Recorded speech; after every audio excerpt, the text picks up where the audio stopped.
afternoon. We're here with you from thefatherofhollywood.com, and we like to share a little history.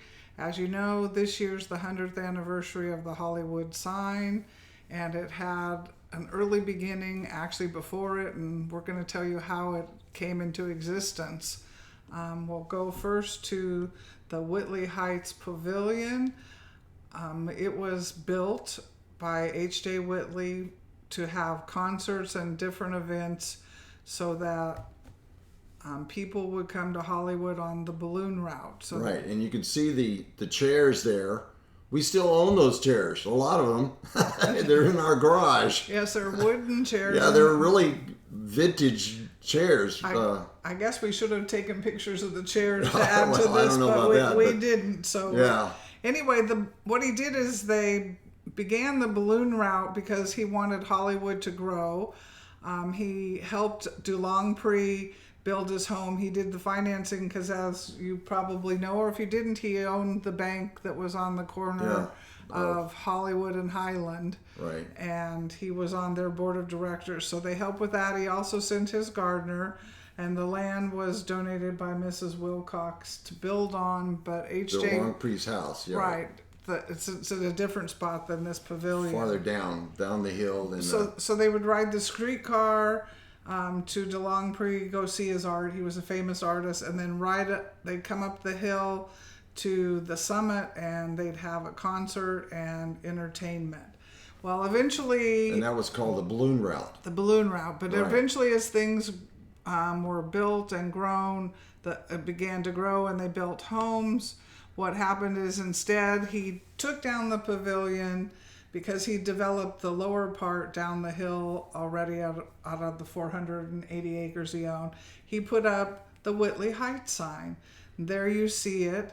It was kind of a marvel because he brought electricity to Hollywood, and then he used that idea. Originally his house was on what was Prospect that became Hollywood Boulevard and Whitley Avenue. Whitley Avenue, right. Right. And so then he ended up using the electricity that he had, and he came up with this brilliant idea for having the Whitley Heights sign lit. And also you see on the house to the right of the Whitley Heights sign is his personal house later on in the 20s, I think.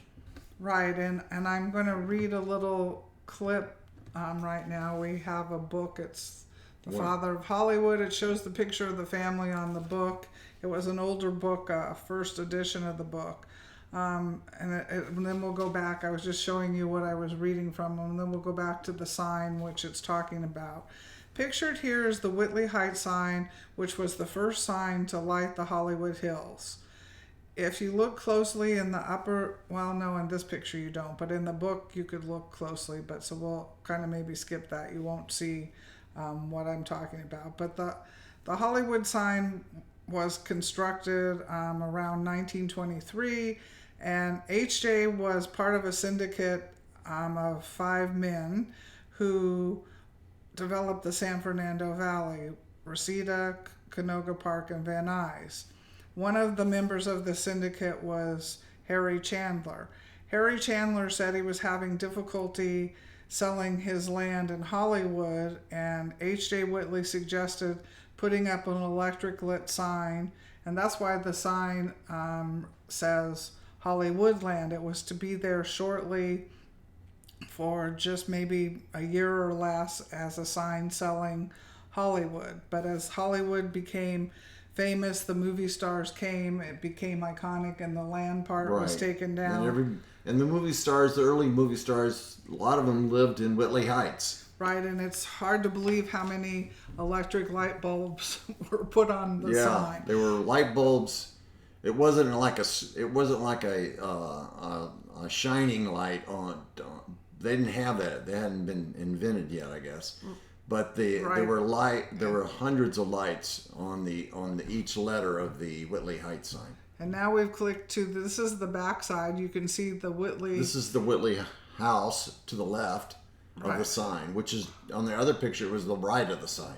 Right, and if you look very closely, there's kind of a trailer right by the Whitley Heights sign next to the house. And if you blow it up, you'll see that it's a trailer for Barnes, the architect that did a lot of the homes in Whitley Heights. And it's kind of interesting when you see this because you're seeing kind of history in the making. You look, they're using not trucks and things, they're just using horses or mules, and people are carrying things to grade the land. And that's why really having the electric sign like HJ had, people just came to see the sign because you could see it down to La Brea, I believe, and it just lit up the whole side. Well, you could see it all the way down to LA. Right, because there was no other lights up in the sky. So it was a great idea to share with Harry Chandler where he put up the Hollywood sign. And there's the Hollywood sign. I believe it's in the 1920s, like when it was first put up and had the land on 23. it. Right, so this is just a little bit of history. We hope you enjoyed it.